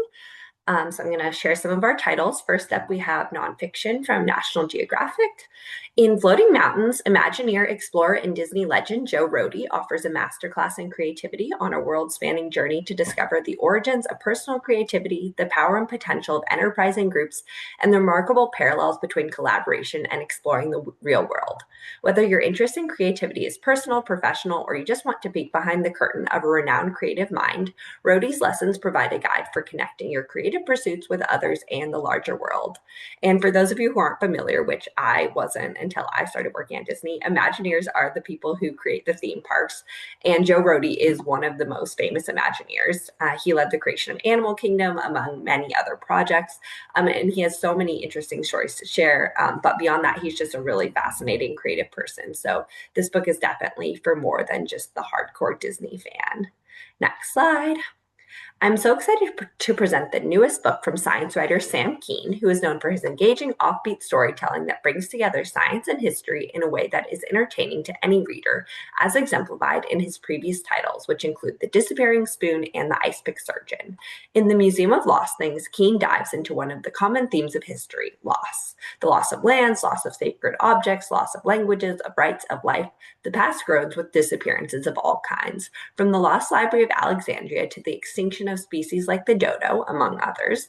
Keane compiles the tales of these lost things and weaves them into a thoughtful meditation on what these losses represent to humanity and why they continue to captivate us all these years later. Next slide. Prepare for liftoff with Lost in Space, a sweeping new book on the universe brimming with wit, authority, and laugh out loud humor. From celebrated astrophysicist Neil deGrasse Tyson and the head writer of his podcast Star Talk, Lindsay Nix Walker, comes a book that will teach you all of the space facts you could ever want to know. Filled with 5,000 tantalizing facts and more than 300 charts, maps, and photographs, this book offers a dazzling look at the cosmos from our home planet to the farthest reaches of outer space. Next slide. Bursting with cool space photos, breathtaking archival images, infographics, moon maps, and a plethora of pop culture icons, Lost in Space is not just a journey, it's a trip. Next slide. Saved by the Pack is the story of Lee Asher, who, since he began in 2020, has rescued more than 1,000 dogs and reached social media popularity with the Pack at the Asher House, a nonprofit animal sanctuary in Oregon. Saved by the Pack is also the story of 50 dogs and a few cats, horses, and pigs Asher has rescued, and who, through their unique experiences and personalities, have helped Asher to find his true purpose and inspired him to do good in the world by finding loving homes for as many shelter dogs as possible. Next slide. This is a look at the interiors and the really cute dog. So this one is just great for anyone who is an animal lover and wants to hear great stories about animals changing people's lives. Next slide. On to fiction. When lonely 12-year-old Charlie Weber's gruff and uncaring father is carried off by an otherworldly creature, she joins with an English occult society member and a Northern Cheyenne police officer to pursue the beast across the vast and haunted Montana territory and rescue him. But is he even worth saving? With its blend of Western grit and supernatural menace, The Unheld is an unsettling and atmospheric horror novel perfect for fans of Stephen Graham Jones and Isabel Cañas. With this assured debut, Luke Larkin proves the American frontier still harbors untapped stories in its shadows. Next slide. Tess Maxwell grew up fascinated by the stars and her father Harry's stories and his scientific lessons. But ever since Harry's death 10 years ago, Tess has felt out of sync with the world and suspects that there's more to her father's work and death than anyone has let on. When a cryptic puzzle her father left behind leads her to become involved with the Paradox Club, a mysterious secret society, she must uncover the truth of her father's work and prevent dangerous forces from exploiting the club's world-altering secrets. From author Charlie Lovett, the best-selling author of The Bookman's Tale, among others, the Paradox Club bends scientific intrigue, buried histories, and escalating danger into a propulsive mystery, perfect for readers who love secret societies, intellectual puzzles, and revelations that upend everything we think we know. Next slide. Beyond That Hill, this is another nonfiction that got a little out of order. Fine, includes more than 2 decades of sports journalism in 28 essays from ESPN senior writer Seth Wickersham, the New York Times bestselling author of American Kings and It's Better to Be Feared. Seth Wickersham is among the greatest sports writers of his generation. Throughout his career, he has taken readers inside the psyches of the biggest name athletes and into the most secretive boardrooms of the executives and team owners making key decisions that shape the games that fans love. These essays include a wide-ranging selection of his highlights, including stories about major NFL characters like Patrick Mahomes and Tom Brady, along with stories about Kobe Bryant, Alex Honnold, and a myriad of other topics. Next slide. New York Times bestselling author S.A. Cosby writes an original crime novel starring Luke Cage, Harlem's unbreakable hero in Truth to Power, the newest book in the Marvel crime series. With advanced cybernetics showing up in the possession of low-level criminals, Luke Cage is hired to investigate a factory manufacturing medical devices in rural Virginia. Leaving Jessica Jones during a delicate moment in their relationship, he makes plans to travel south but is devastated to learn that a cousin who scoped out the plant for him has been found dead. The police report states it was an accident, but Luke has long known that official words are just that, words. Fueled by guilt and vengeance, Luke arrives in Virginia and promises his aunt he'll get to the bottom of things. But danger lurks in every living room, barroom, and country road of Majestic. Does Luke have the strength to stop the evil beginning to spread through the town and beyond? This book is a really compelling blend of a beloved Marvel street-level superhero with S.A. Cosby's signature Southern noir. Next slide. Then I just wanted to quickly mention 2 exciting new titles for fans of Disney's TV animation. The Long-Lived King is an all-new adventure set in the world of Disney's The Owl House. It's an original graphic novel by the co-creators set after the events of the TV show. And then The Art of Gravity Falls is never-before revealed development art from creator Alex Hirsch's personal archives, including first inking of the characters and world, And so these are just going to be really exciting for fans. So we're happy to have those. Next slide. That's all for me. If you need to get in touch, please feel free to reach out. And we also have a lot of these titles, not the more art heavy ones, but some of the others available for request on NetGalley and Edelweiss. Thanks.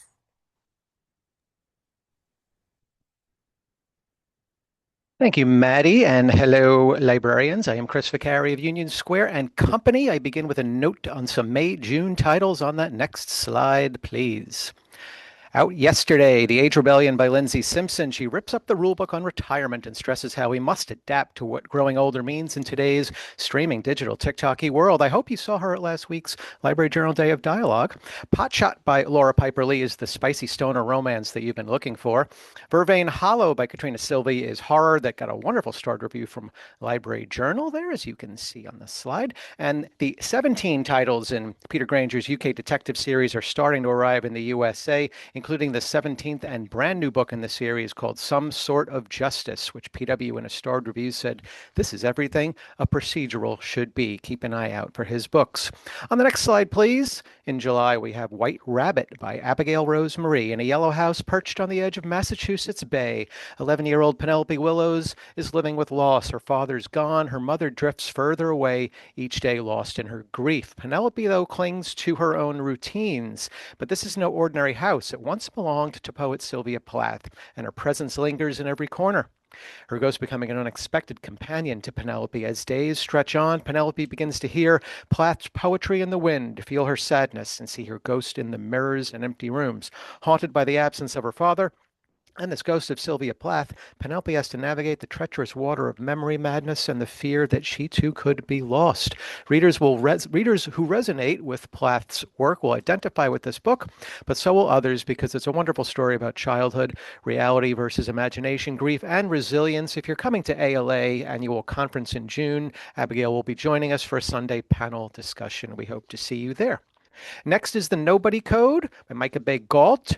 Her 2020 debut novel, Goodnight Stranger, was nominated for the Shirley Jackson Prize. But here in The Nobody Code, it's the 1990s, and Dinah, a Vermont teenager, sneaks out of her house to jump on the neighbor's trampoline to get a couple backflips in. There she comes upon a handsome boy named Rex, who leads a group of underground vigilante teenagers called the Nobodies. She soon falls under his sway and will do anything to impress him, even when it's dangerous. And that's what happens when one such incident, orchestrated by Rex, has her in over her head, and she's got to leave town. Fast forward 20 years, Dinah now married with a baby and job at the local zoo, but animals at the zoo go missing. Dinah's paranoia gets the best of her, and she drives back to her hometown only to find out she must repent and face her enemies alone. It has twists, it has turns, and it's a mystery that is also about adolescence, fairy tales, friendship, and love for fans of Liz Moore's The God of the Woods. Next is Winterset Hollow. Everyone has wanted their favorite book to be real, if only for a moment, and many of us have wished to meet their favorite characters. But be careful in that wish in the hands of author Jonathan Edward Durham, who has bridged the wonder of his favorite childhood books with the pop sensibilities of the classic thrillers he grew up with. This is a twisted, dark fantasy being called Winnie the Pooh meets the movie Midsummer, about three friends who discover their favorite children's novel is real and the talking animals are out for revenge. Their beloved story is darker and more dangerous than they ever imagined. Moving away from some thrillers on the next slide, meet Q Magic by Morgan Elizabeth. In the town of Heartwood Hollow, bookstore owner Rosie wants a love of her own, but it's not meant to be because of her family's curse. To break that curse, she conjures a ghost who will do that, but for a cost. She has to brew a potion to help him transition to the other side. The problem, the ghost's grandson is the only one who can help her, and the ghost's grandson hates her. And she won't admit that she's falling for him. This sounds doomed from the start, or does it? Morgan's previously self-published titles have consistently ranked #1 in Amazon categories such as workplace romance and holiday romance. Next up is The Rally by Carla Bass. Librarians, Start Your Engines, a sparkling debut for fans of The Wedding People by Alison Espach, or HBO's The White Lotus. Here we have a young female tech entrepreneur and classic overachiever named Charlie, She is the co-founder of a wildly successful dating app who walks into a boardroom expecting a routine meeting, instead discovers she's being pushed out. The offer on the table is take the money, sign these papers, and go quietly. So she does what a lot of us might like to do if that happened to us. She books a last-minute flight to Europe and joins her friend for a car rally, an extravagant trip where fancy people drive classic cars and party their way through life in one gorgeous location after the next. Charlie's loving every minute of it. But soon she realizes she can't outdrive her past. Instead, she has to reckon with the fallout from her company departure, company's buried secrets, and an unexpected attraction that complicates everything. In this world of the ultra wealthy and uber rich, Carla's seen it before. She's worked at Goldman Sachs. She's worked at Uber. She participated in a real European car rally. She lives in Miami. We at Union Square are buckled up and rallying behind this, her debut book. Look for Carla on the Hachette Book Group virtual event called Booked and Buzzy on June 4th. A few in nonfiction now. On the next slide, we have one, born in New York and Harvard educated. Alex Spiro is one of the nation's top trial lawyers with a practice spanning every type of litigation. His notable client list has included Jay-Z, Alec Baldwin, Elon Musk, among many others. He often speaks to audiences about free speech and the First Amendment, which is at the core of this book, exploring the issue from all sides. He's an unwavering believer in free speech and shares his own initiation into its importance, noting cases in his career from young rap artists whose words were criminalized, or in relation to events such as the January 6th storming of the Capitol and campus protests in the wake of the Israeli-Palestinian conflict. He looks back at the history of the First Amendment and the many times it has been tested over the last 2 centuries. He urges readers to examine their own double standards on the subject and consider its importance apart from politics while doing it. Next slide, please. Ending on some tasty notes. Make It Fast recently announced the second book by New York Times bestselling author Caroline Chambers. Make It Fast is the follow-up to her smash hit, What to Cook When You Don't Feel Like Cooking, which spent 7 weeks on the New York Times bestsellers list. Here are new delicious recipes in 30 minutes. Next is Oversharing. Courtney LaCourte is your new best friend who overshares everything. Take my word for it. Her recipes don't, for her recipes, her fans don't walk, they run. Heartening recipes for every meal and moment. She has 670,000 Instagram followers, 350 on TikTok, 350,000 on TikTok. This is the cookbook you'll be texting your best friend about. And lastly, Cuban Soul, whereas Chef Mika Leon spoke at last week's Library Journal Day of Dialogue. This book is an exploration of Cuba's rich culinary history, bringing all the flavors of Cuba's most beloved dishes into your kitchen. My friends, those are the books. That's the way it is today on May 13, 2026. Here is our next presenter. Great. Hi, everyone. I'm Margot, and I'm with Macmillan. Here are all of the ways you can get in touch with us online. Please feel free to reach out if you have any questions about any of the books I'm talking about today. Next slide. Many of the books we're talking about today already are or will be available to read on Edelweiss, so if you're not already whitelisted for automatic downloads, just send us an email at the email address on the screen, and we will get you all set up. Next slide. And please feel free to join us on Mondays at 4 p.m. for our Happy Half Hour series, where we talk about all of the upcoming books we're excited about. Next slide. And be sure to check out our Big Book Club resource guide, where you can stay up to date with book club news, sweepstakes, discussion guides, and more. And now on to the books. First up is The Secret Dinner by Rafael Montes. 4 childhood friends, eager for a taste of city life, swap rural Brazil for an apartment in Copacabana, Rio. But they have no idea of the fate that awaits them there. Needing to make money so they can keep their apartment, they adopt an unorthodox plan and are soon sucked into the dark world of secret dinner parties catering to the twisted fantasies of Rio's elite. As their plan spirals out of control, the stakes get higher and the consequences get deadlier, threatening not only their friendship but also their lives. This is already a bestseller in Brazil, and it combines the darkly funny vibes of the menu with the absurdist commentary of the substance. Next up is Strange as the Light by Sarah Maria Griffin. Daphne spent childhood summers running around coastal Valencia with her best friends. Nearly 20 years later, she remains haunted by their last visit, one that began with an invite to test a tabletop RPG set in their cherished imaginary world. They played it not just with each other, but with something much stranger. Each role tore the fabric of time and space, warping reality until Daphne's final turn came at a terrible cost. Now, the 4 remaining players must return to face past betrayals and decide who, if any of them, will be allowed a future. This is almost like a combination of Yellow Jackets, Stranger Things, and Conversations with Friends. It will be perfect for a reader looking for chaotic groups of friends and toxic relationships with an otherworldly slant. Next up is Fallow by Sarah Anderson. Seeking an escape from the grind of low-wage labor and student debt, Natalie becomes the world's first in-house corporate surrogate, trading her bodily autonomy for a life of luxury and total financial security. However, as the program nears its end, a sudden staffing shift forces her to confront the true cost of her freedom and what it means to exist within a system that commodifies every part of her. This is hilarious and provocative and will delight fans of social satires like Yellowface and Severance, as well as books about human connection like Such a Fun Age and Tomorrow and Tomorrow and Tomorrow. Next up is Night Jars by Michael Wehunt. This is Memento meets Dracula. It's a vampire novel with a new spin.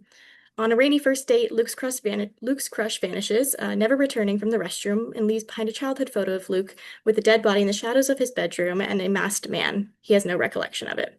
When more photos emerge showing a blood-soaked Luke posing with recent murder victims, the evidence points to him and he falls into paranoia, fearing that he has not escaped the legacy of his serial killer father, leading him on a journey to discover the truth. And this will be perfect for fans of Stephen Graham Jones, Paul Tremblay, Jason Rekulak, and John Darnell. Next up is The Names of the New World by Kawhi Strong Washburn. After a superstorm strikes Minneapolis, three people form an unlikely bond. Naomi, a lawyer who moved to the Midwest from Hawaii, Amare, an investment banker, and Raheem, a mechanic struggling to save his business. When Naomi discovers that energy companies are responsible for the climate-induced disaster and that more could potentially doom her island home, she initiates a bitter legal battle that leads to a powerful political office. As she gains the potential to prevent future tragedies, her rise risks her romance with Mare, whose own ambitions test her ethical limits. This is a sweeping, optimistic, and unputdownable saga about living meaningfully through the age of climate catastrophe. Next up is Freedom's Daughters by Celeste Headley. In the waning days of the antebellum South, millions of newly freed Black Americans faced laws aimed at preventing them from voting and learning. Were it not for an exceptional group of women, activists, educators, and organizers, the foundations for Black education might never have been laid. In Freedom's Daughters, Celeste Headley writes these untold stories, but the project was fueled by a deeper connection. Carrie Still Shepperson, a key figure in the fight, is actually Headley's great-grandmother. And so after a decade of research, Headley paints a vivid portrait of the women who worked tirelessly to secure education for a generation born into freedom and examines the power of access to schools, libraries, and education. Next slide is Bad Words by Rihanna Robinson. Parker Navarro's debut was the literary flop of the decade after a harsh review by critic Selena Chan. 4 years later, his new novel marks his second chance until Selena reviews it again to help her struggling magazine. When her devastating pan leads to a viral fight, the publicity boosts both of their careers. As they are pitted against each other, their jabs about publishing, criticism, and who leads an artist's life give way to the realization that they're more like-minded than they thought. And after a snowy evening leads to a private exchange, they must navigate the unexpected intimacy of being truly, wholeheartedly read. This is witty, charming, and deeply meaningful, and it's a clever debut that captures the ache of two people caught between criticism and connection, and it'll be perfect for fans of Sally Rooney and Emily Henry. Next up is Succubus by Kate Fox. Tempest Dunlap loves romance novels, but knows she'll never have a happily ever after. She's a sweatpants-wearing doula in New Jersey, and unfortunately succubus. Every man that she's ever kissed has died. She doesn't really want to be a murderer, so she's sworn off of love until she meets Joel, a gorgeous doctor, but she can't reveal that she accidentally killed his brother. Meanwhile, a vigilante is hunting those with dark powers, and Tempest must decide whether to hide or embrace her darkness. This is a steamy, forbidden romance for fans of The Dead Romantics, The Love of My Afterlife, and Bride. Next up is Venus Vanishing by Rebecca Burrell. In 1928 Berlin, Hannah Sherman has deviated from the traditional women's life. After rejecting an arranged marriage, she leaves home to join the city's underground art scene. Working as a tailor in her spare time, Hannah comes to know women and their bodies, first with measuring tape and silk, and later through layers of paint. Hannah finally feels like she can call herself an artist when a wealthy art collector commissions her to make a series of nude portraits, but after Hannah finishes the acclaimed paintings, she discovers that her work is being tampered with and exhibited under a man's name, leading Hannah to transform her art into an act of revenge. And last up is This Wretched Alchemy by Tina Mars. This is a new adult dark romantasy with a slow burn enemies to lovers romance and unique world building, and it's set in a realm where power lies in god shards, divine fragments that grant extraordinary abilities, and Revel is forced into a deadly bargain to atone for avenging her brother's death after he was murdered in pursuit of a shard. She must complete in the call a bloody contest of heirs and assassinate the realm's most feared warrior, the Warbringer, and as they race to find the powerful Night Shard, Revel finds that her target isn't the monster she expected. With trails mounting and desire warning with duty, Revel must decide who to trust in a game where even gods have favorites. And that is it for me. Please reach out if you have any questions, and I hope you've enjoyed these books. Thanks, everyone. Hi, everybody. I am Golda Rademacher from Norton. Thank you for joining us today. Here is my contact information and the publishers that we distribute. Next slide. So Appraisals is Claire Boyles' debut novel after her story collection, Site Fidelity. Maggie Brandt, a third-generation farmer, is cultivating a few acres of organic vegetables in rural Colorado, a place where industrial farming reigns supreme when the Great Recession hits. After months of unemployment, her husband takes a job with an oil and gas company, a decision that threatens their once happy marriage and alienates their teenage daughter, who is a budding environmental crusader. Appraisals is a moving portrayal of ecological and financial catastrophe, the powerful generational bonds between women, and the fierce impulse to protect the places we love. Next slide. So former CIA agent David McCloskey's fifth novel is London Station. What if the CIA and British intelligence began spying on each other? Newly installed London Chief of Station Artemis Proctor must navigate a tense environment as old friends become adversaries and no one knows who to trust. Immersing readers in the technological revolution upending intelligence tradecraft, London Station explores what happens when politics threatens to destroy the special relationship between America and Britain. He was on a panel at Library Journal Day of Dialogue on May 7th, and those recordings are free and available to watch in case you missed it. Next slide. So I have always been a fan of Lydia Millett, so I'm super excited for her new dual novel, Fair Ones. The book follows Mara and Jen, two Brooklyn women in their 40s, reeling from the sudden death of their old college friend, Claire. Fair, Mara's account, opens in the wake of initial shock as she and Jen try to come to grips with the enigma of Claire's death. Ones, told from Jen's point of view, picks up a year later as she and Mara wrestle with new relationships and old secrets. The book explores the ways we create and define ourselves through others. It is a love song to the annoyances of families, both chosen and unchosen, and to the everyday beauties of midlife friendship. Next slide. So here's another one of my favorites. Inspired by A Christmas Carol and mixed with a literary crime novel, Bonnie Jo Campbell has created a complex and gritty but ultimately heartwarming holiday story that unfolds at Christmas time in an isolated Michigan farmhouse. In the spirits, the eldest sister is carrying the secret that she killed her father. But why did she do it? Then a surprising guest appears at the dreaded Christmas Eve dinner, and the family opens up to reveal their secrets. By the end of the book, you do know that things are going to be okay.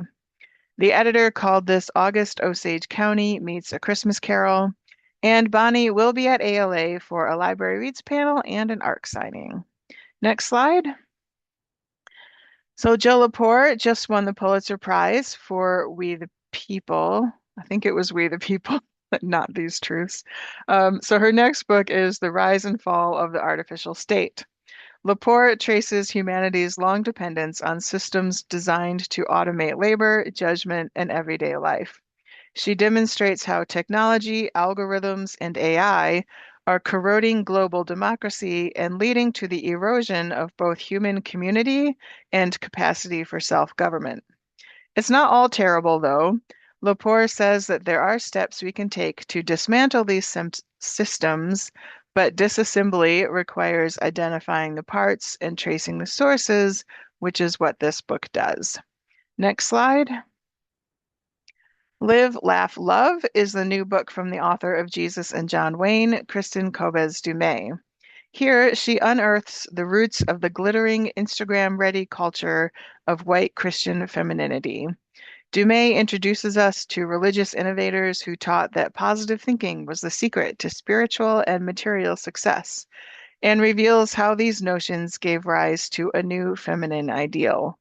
The book foregrounds the experiences of ordinary women, weaving their personal narratives with cultural critique, and also gives us the prehistory of famous women such as Joanna Gaines, Jen Hatmaker, and Rachel Hollis.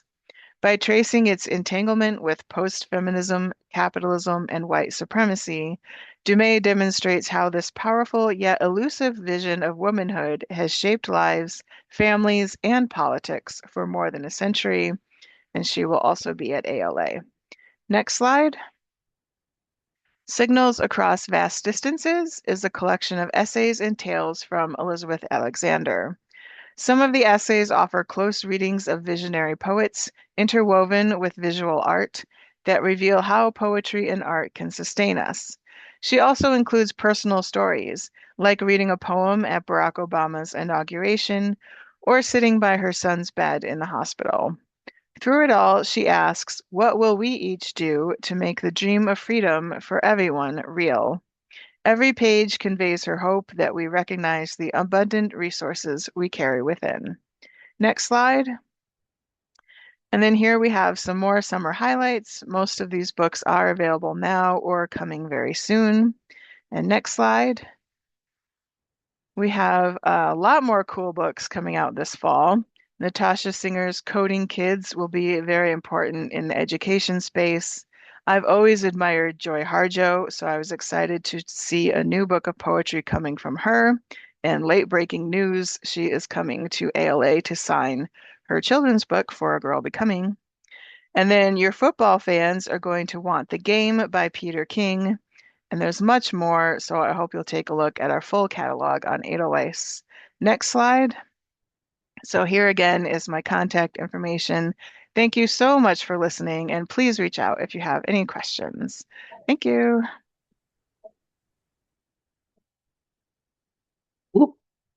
If I come into the picture, hello. Thank you so much for being here today. I'm Annie Mazes with Hachette Book Group. That's our contact info. Please reach out if you have any questions at all. My first book I'm going to talk about is the Romance Reader's Cookbook. This is inspired by beloved novels, characters, plots, and tropes. There's 60 recipes in this book. They're very playful, easy to make, very delicious. Summer fling spaghetti with burst tomatoes, hot as hell pineapple salsa, risk it all for love spicy souffle. The recipes are inspired by iconic books, including Pride and Prejudice, Twilight, 50 Shades of Grey, best-selling authors Nora Roberts, Beverly Jenkins, Emily Henry.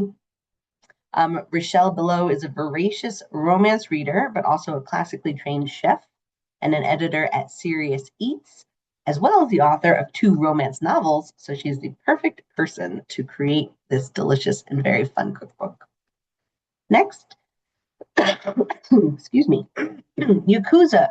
So Japan's gangster groups, known collectively as the Yakuza, are among the oldest underworld societies in the world. With military-style organization and a code of absolute obedience, they have run Japan's black markets for centuries.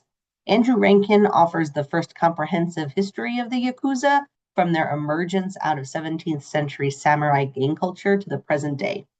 Andrew holds a PhD in Japanese literature from Cambridge University and has been researching and writing about Yakuza history for over 20 years. He is fluent in Japanese and lived in Japan for decades.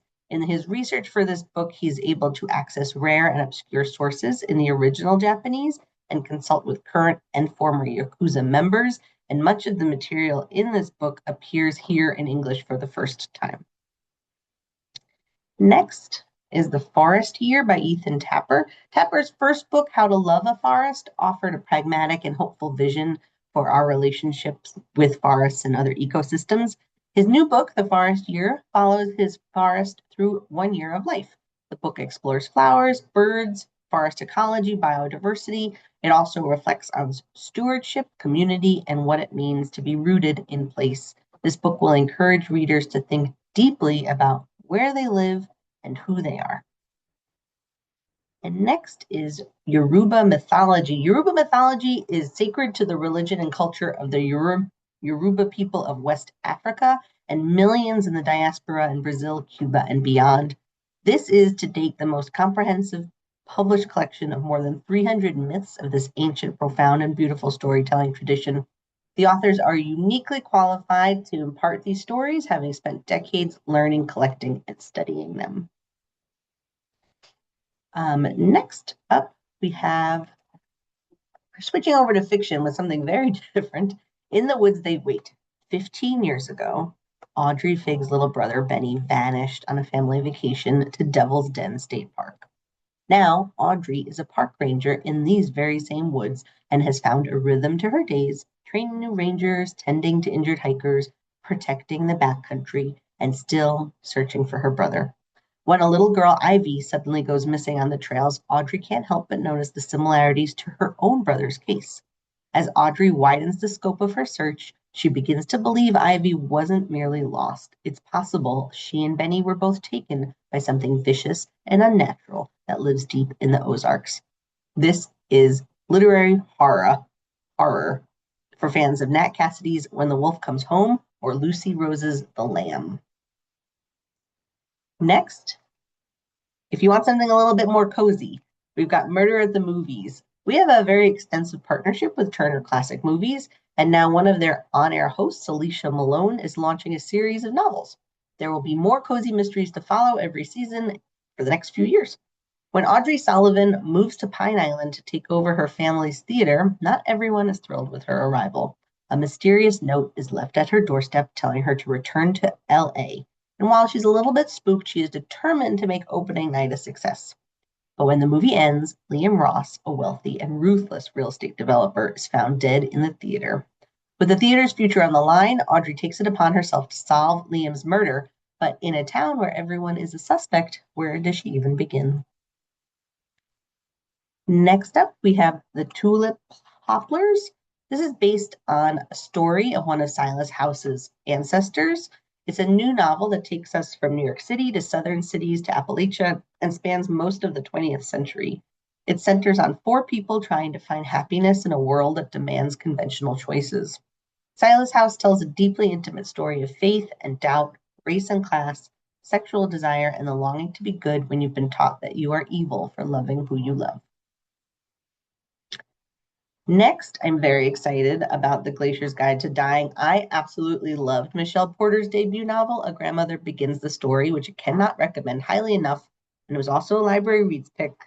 So I'm very, very excited about her next book. Robbie has spent most of life wondering about his real father, who left due to his struggles with visions and mistrust of the modern world. And now he is determined to find him. On the slopes of a huge glacier named Omega, Robbie navigates between fear and wonder as he starts hearing the ancient voice of the glacier giving him guidance. Has Robbie accessed a deep connection to the land, or is he succumbing to the same illness that had wreaked havoc on his father's life? Michelle Porter brings her moving sensibility and disarmingly funny voice to a powerful story of identity and belonging, loss and healing within families and with the land itself. And I will happily talk about this book to anyone who wants to. And finally, we have The Wolves of War. In a world of ancient myth and forgotten magic, one young woman's power will decide the fate of a kingdom if she will only accept a terrifying truth. From epic fantasy master and New York Times bestselling author John Gwynne comes the start of an action-packed fantasy duology inspired by Slavic mythology, packed with heroism, sacrifice, and epic adventure. Now, that is it for me. Thank you so much.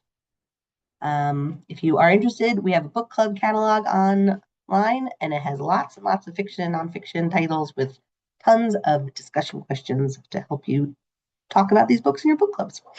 Thank you so much.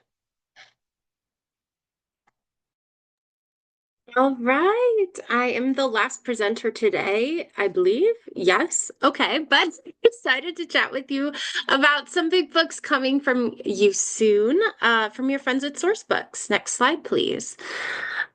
My name is Emily Ludloff. I'm an associate marketing manager for libraries at Source Books. Please feel free to email me with any questions you may have, including if you'd like to be whitelisted on Edelweiss or NetGalley. Next slide.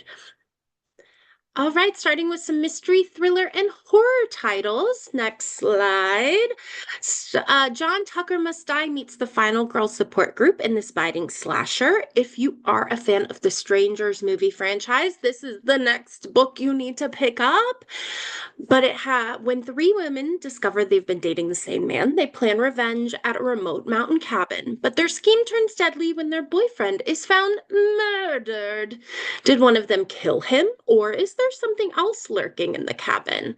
As paranoia grows and tensions rise, hidden motives come to light. with each woman must confronting her past to survive, because in this isolated retreat, revenge was only the beginning, and not everyone will make it out alive. Next slide.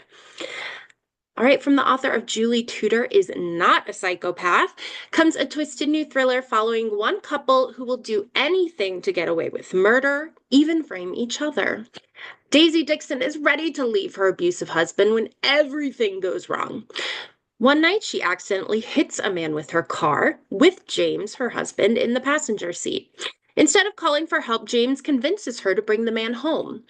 When he later dies, panic turns into a desperate cover-up, and the couple buries the body in their crumbling estate's mausoleum. It should have stayed hidden until a storm exposes their secret. Daisy and James scramble to stay ahead of the truth, but when Daisy discovers James has blamed everything on her, their fragile alliance shatters. Because if someone's going to take the fall, Daisy is determined it will not be her. Next slide.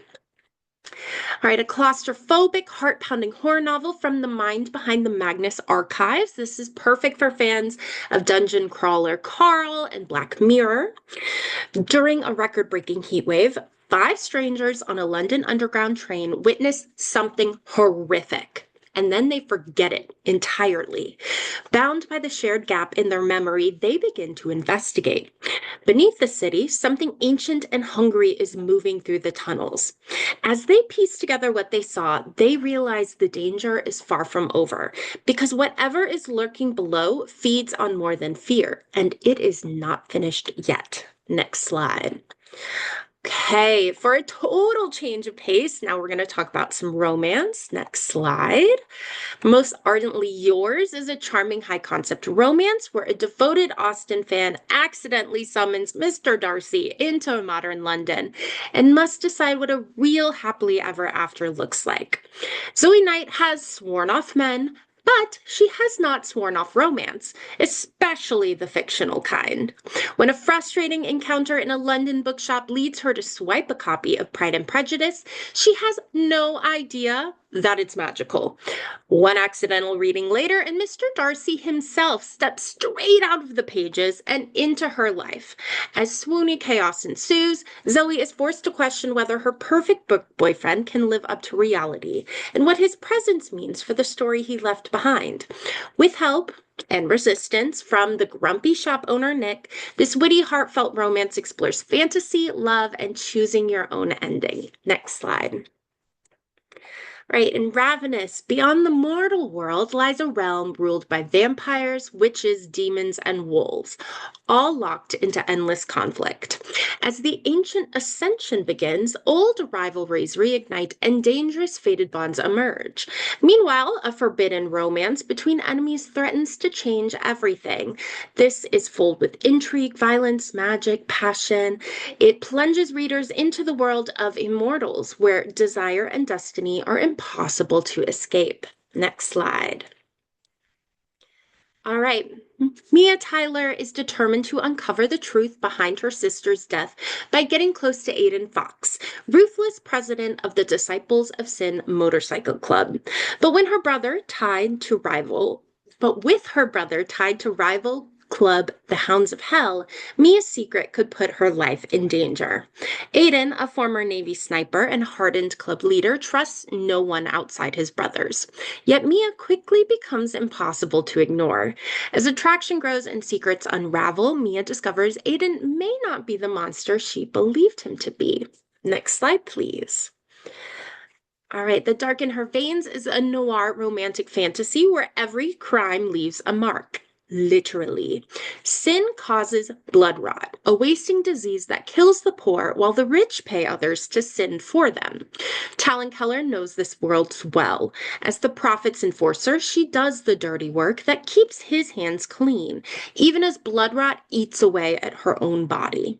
When a mission brings her face to face with the prophet's greatest enemy, the mysterious warden, Talon sees a chance at freedom, but getting close means questioning everything she's been taught. Next slide. And now for 2 nonfiction picks. Next slide. So, science is rarely a moment of sudden discovery. It is a long journey through uncertainty. In Lost in Curiosity, journalist Roberta Kwok explores the messy middle of research, where breakthroughs are built on persistence and failure. This eye opening book reframes how we think about innovation, showing that curiosity and the willingness to keep going is what truly fuels discovery. Next. All right, and for a little true crime, investigative journalist Chet Hardin examines the shocking ritualistic murder of Sidney Loof, a case that exposed a disturbing cult in a small town, Nebraska town. At the center was Aubrey Trail, a manipulative con man who claimed to be a vampire, and his partner Bailey Boswell, along with a group of vulnerable young women drawn into their orbit.